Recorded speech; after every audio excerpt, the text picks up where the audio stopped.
Hola, ¿cómo estás? Espero que te encuentres muy bien. Hoy vamos a hablar acerca del auge bananero. Ecuador es un país muy conocido por la exportación de diferentes productos. En primera instancia, el Ecuador exportó cacao, como lo mencionamos en alguna clase anterior, la cual fue conocido como la pepa de oro, por los grandes ingresos que representaron en esa época. En los momentos actuales, Ecuador exporta petróleo, camarones, flores y banano. Hoy vamos a hablar del punto en la historia en la cual la exportación de banano tomó mayor fuerza a nivel de nuestro país y cuáles fueron los principales motivos que lo permitieron.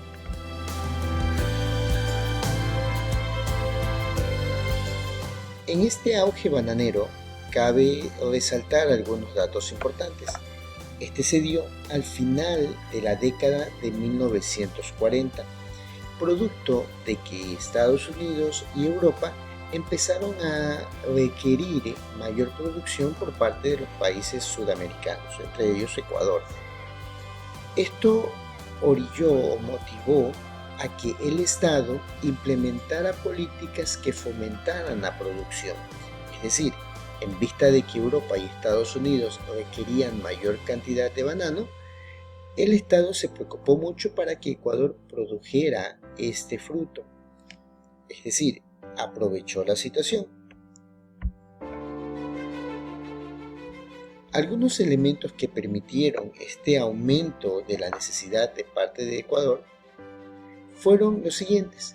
Se presentaron plagas y huracanes en Centroamérica. Es decir, antes de que nuestro país empezara a exportar grandes cantidades de banano, Europa y Estados Unidos se proveían directamente desde los países centroamericanos.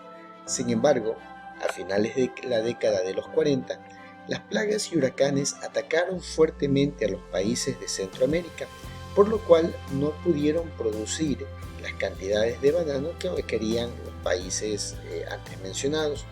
Entonces, Ecuador apareció como una potencia para poder exportar banano. Lo interesante de esta exportación o de esta producción era que, a diferencia del cacao, que se realizaba en fincas grandes y por personas muy adineradas que, por así decirlo, monopolizaron la producción del cacao, el banano se producía en pequeñas y en medianas fincas, lo que permitía al Estado darle un mejor impulso a la producción de banano.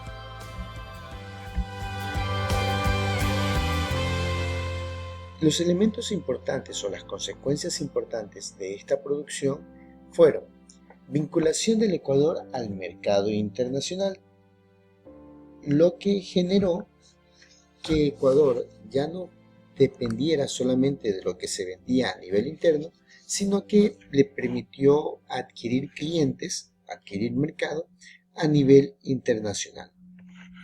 Fortalecimiento de la clase media. Como se mencionó en la diapositiva anterior, el banano no era producido por los grandes hacendados o en las grandes haciendas, sino que era producido por la clase media en fincas pequeñas. Como empezaron a producir y a vender más, esto permitió un fortalecimiento de la clase media a nivel económico y social, permitiendo inclusive que empezaran a contratar mano de obra. El mercado y el consumo interno crecieron. A medida que había más producción, también hubo mayor diversidad en las actividades económicas a nivel interno, y esto permitió que hubiese mayor movimiento de efectivo de dinero en la economía interna del Ecuador. Y hubo una migración de la población. Los compatriotas de la serranía empezaron a migrar al litoral, porque como sabemos, el banano es una fruta que se cosecha en la costa. Entonces, en esa época, hubo mucha migración desde la sierra hacia la costa, en busca de estas oportunidades de trabajo. Luis A. Martínez, un escritor ecuatoriano, relata las peripecias que pasaron, porque el viaje no era sencillo, muchas de las personas en este viaje, en un libro llamado A la Costa.